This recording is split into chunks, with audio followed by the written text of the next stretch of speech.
Which teams have been the biggest losers of NFL free agency this off season? What's going on, football fans? It's Mitch back here with my thoughts on the biggest losers, the teams that have absolutely sucked and gotten way worse this NFL free agency. The teams that maybe underwhelmed in terms of expectations of what I thought they were going to do and what I thought they were going to address, missing a major opportunity to actually get better. If you had a ton of salary cap and cap space and you didn't spend it on anyone, you're an absolute big fat loser. If you lost half your roster to other teams, especially within your own division, there's one of those, you got a lot worse. You suck. You're a loser. Are you just simply not as good as last year? You're a loser. I think you get it. Gronk, spike the like button. Once we get 50 likes, I'll release my winners of NFL free agency 2024. Let's waste no more time, guys. Let me know in the comments if you agree or if you hate me because I added your team to this list. Let's begin with the Arizona Cardinals. And I understand it's not a team that you thought would be on this list right away. But let me put it this way. I don't care what Cardinals fans try to spin this as. You had a ton of cap space, you have multiple first-round picks, and I understand you want to build the foundation, the young roster, through the draft. I get it. But free agency is also an avenue to build your team. Do not deny it. And when you look at free agency and what they have done, man, they've just added like average talents at best to some of their positions that they've needed a major upgrade. You look at what the Cardinals have done. Offensively, their biggest move was swapping out arguably their best offensive lineman, cutting him, and then swapping him out for a right tackle so they can move Paris Johnson to the left side of the line and adding Jonah Williams. That was their biggest and boldest move. Wow. Okay, then you get to just paying average players, probably more than they're worth. Looking at Chris Moore at wide receiver to add, I guess, some depth. DJ Dallas, who I actually kind of like, but he's like your third running back on your team. Evan Brown at center. I guess he could compete for your starting job. I don't hate that signing whatsoever. And you traded for Desmond Ridder, a backup quarterback. And you got rid of a receiver that you just never seemed to be able to utilize. And look, now he's in Atlanta, and I feel like he might have a lot more success there. But those are not the moves I'm really talking about. Those moves are whatever, okay? Those are the offensive moves. Going into the draft is really where you're going to address the biggest positions on your team offensively. Wide receiver, right? That is your whole goal of the draft, and I get that. Understood. But defensively is where they completely missed in free agency. Like, what did they do in free agency to improve the worst defense in the NFL? Like, literally the worst defense in the NFL. Do not give me they added 5 players because they're all mid. Okay? Half of you watching this video don't even know who these guys are. Okay? Half of these guys are like ranked 100 or worse on PFF's grades. You're talking about Justin Jones of the Chicago Bears, who you overpaid. You're talking about Bilal Nichols, who's been mid at best for the Raiders as a run defender. Tonga, another big stuffing run defender. How does this help your pass rush? How? Please tell me.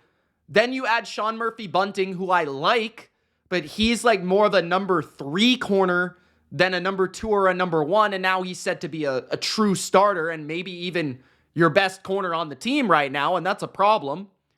You added Mack Wilson at linebacker, which I thought was a savvy pickup. I like Mack Wilson. He played on the Patriots, and I thought he was underutilized on New England. I think he fits the system of what Gannon's going for with his coverage ability, his ability to potentially rush off the edge as well, be involved in some blitzing schemes.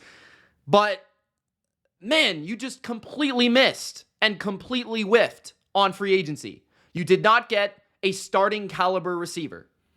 That's something you needed. And you traded one of your receivers, basically trading him for Chris Moore. Then you don't address corner to the degree I would have liked. You haven't signed a number 1 corner. You haven't really even signed a number 2. And then you don't trade or sign a big-time pass rusher. Then you don't sign a big-time impact interior defensive lineman. And it just feels like this team could have addressed one of these many needs.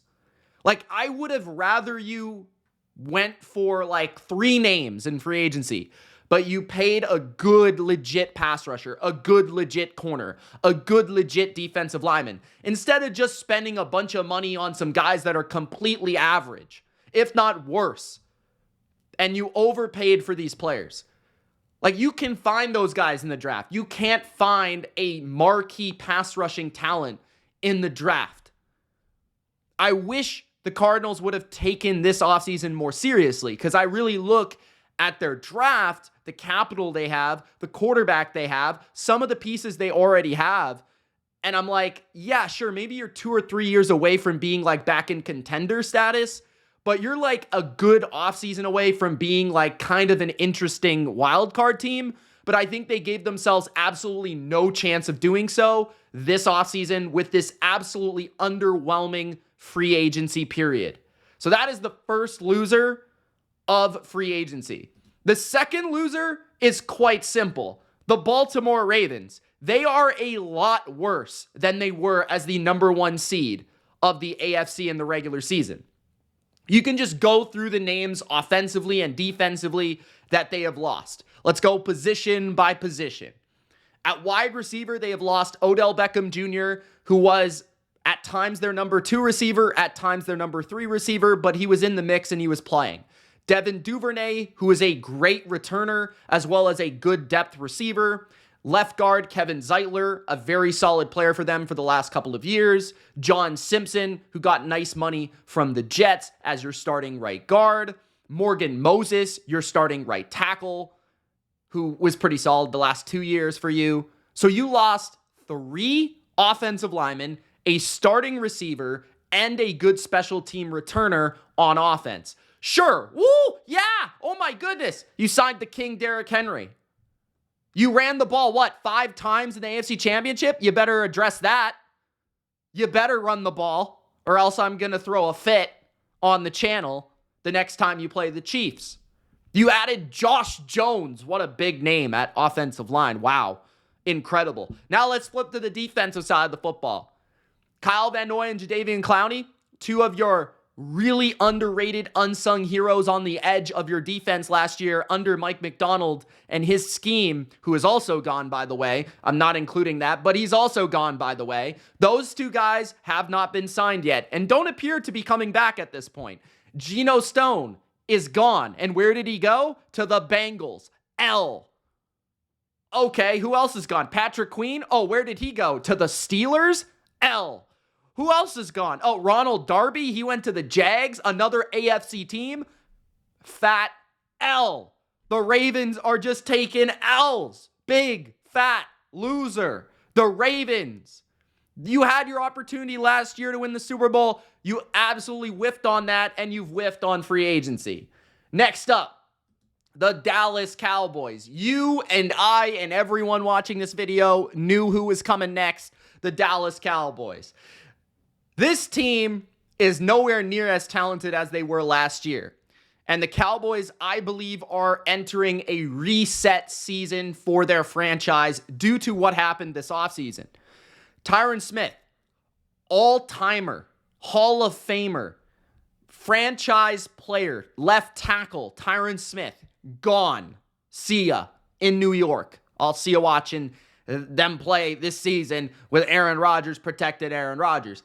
Tyler Biadasz, center, solid center, above average, gone. Who's your replacement? Nobody. Who's replacing Tyron Smith? Well, technically, Tyler Smith, the left guard, but who's replacing him? Nobody. Then you got Dorrance Armstrong, really good rotation edge player who had like 7 or 8 sacks last year. Who's replacing him? Nobody. Then you look next. Oh, you lost your run stuffer, who once you lost him in action, you couldn't stop the run. Jonathan Hankins, he's on another team. Who's replacing him? Nobody. So you got all these players, you didn't replace a single one of them. Then you got Tony Pollard. He's gone. Your running back, 1,000-yarder, a guy that you counted on. And although he wasn't great last year, he was an engine of your offense. He's gone. Who replaced him? You guessed it. Nobody. Then who's next? Steph Gilmore. He's gone. Because I don't think you're going to pay him because you already paid Jordan Lewis, which was a puzzling, I don't know why you did that. Jaron Curse. He's gone, probably, and I thought you guys had a great safety trio entering last year. Curse did not play his best last year, but still, he's been a nice player for you. He's gone. Oh, wow, you signed old man Eric Kendricks, who couldn't catch me in a race. Congratulations. And then you got LVE, who retired, Leighton Vander Esch. Great player, couldn't stay healthy, but man, that hurts. And then what else happened? I mean, geez. You want to pay Dak Prescott for doing what for you? Come on, guys. Figure this out, Cowboys. You're supposed to be America's team. You're nothing but an absolute disaster in NFL free agency. Moving to the next team. That is my New England Patriots. And my Patriots, the simple fact, you're a loser because I expected more from you. Yes, I love that you signed a lot of your players back. I love that you got Kyle Duggar back. I love that you got Michael Onwenu. I love that you even added Kendrick Bourne back. I didn't think that was actually going to happen. I like that you got Josh Uche back. I didn't think that was actually going to happen. Anthony Jennings, love to have him back as well. Really good role player for you. There's a lot of things you did that I like. Antonio Gibson, Austin Hooper, players that I like. Nick Leverett at guard. I actually have always liked him in Tampa Bay. So there are things that the Patriots have done that I like. Don't get me wrong. Even bringing in Jacoby Brissett as a bridge quarterback, I thought was a solid addition. Not the future, but a bridge quarterback. But you really think about why I think they're a loser, and it's entering free agency with the second most cap space in the NFL, $100+ million, having three major needs: quarterback, wide receiver, and tackle, and addressing them in almost zero ways, right? Jacoby Brissett is your addressing the quarterback position. I mean, he's a little bit of an upgrade over Mac Jones. I will give you that. Mac Jones is gone. You got some draft capital back. Okay, we're gone from that era. It's moved on, and that's a good thing, right? Because now it's fresh. It's a fresh start under Gerard Mayo. Nothing to hold us back to the past. But here's the thing. You didn't get a receiver of note. KJ Osborne, I like KJ Osborne, don't get me wrong, but he's been a number 3 in the NFL, not a number 1, which is what you needed. You needed to try to press the buttons for Calvin Ridley. You didn't do that. You needed to go after a receiver through trade. You haven't done that. A tackle position, you haven't done that, other than bringing in Michael Onwenu, who's actually a better guard than he is a tackle. So I don't even know that that was the right move to make. You lost, Mike Gesicki, who I thought you never utilized correctly. So you look at this team and you cut guys that maybe were necessary, J.C. Jackson, Devontae Parker, etc. So there were moves that made sense. There were moves that overall did, I think, press the right buttons, but not in important ways. Not in ways you would have expected from a team that was flaunting, we got all this cash, we're going to burn it. We're going to get the next great receiver. We're going to get a tackle. We're going to get something to really help and upgrade this team. You didn't even go out of your way to sign a big-time defensive player. You couldn't even go out there and bring in Christian Wilkins or bring in a big-time baller at edge rusher or like Xavier McKinney at safety or something. You couldn't go out there and get a highly priced item to add to this defense and then really make it super awesome. Instead, you just leave the defense and basically you don't do anything to address the offense. Right now, this looks like a bottom 3 offense in football, and I understand this is a long-term trying to fix this whole thing, but I am not impressed so far. I am not impressed, Elliott Wolf. I need more out of you. Next, the Indianapolis Colts. Can somebody please, for the love of football, please wake up Chris Ballard? Does this guy ever come to free agency? Does this guy ever know that free agency exists? I swear to you, this man has never made a move in his life. Does he even know free agency exists? And you get these Colts fans who are outrageously stuck to this concept that they have been brainwashed by Ballard to believe that the only way to build a team is by adding players through the draft. and by adding those players at positions that are on the second level of importance. This man is the king at drafting linebackers and guards. Congratulations, sir. Now, can you actually do something to help your young, promising head coach and your young, promising quarterback on a rookie contract? Can you actually try to be like a little aggressive? Do you have any sort of testosterone within your body? Do you have any sort of vigor in your veins? Do you have anything? Like, do you have cojones at all? Because I do not see it. I do not feel it. What do? Raekwon Davis, a defensive tackle run stuffer after you re-sign Grover Stewart. What does that do for me? Nothing. Joe Flacco. Okay, January Joe, never gonna hate on him, legend. Okay, respect him. But what do? You don't upgrade receiver, which could use an upgrade. You don't upgrade tight end, which could use an upgrade. The people watching this video don't even know who the starting tight end is of the Indianapolis Colts. You could use a right guard.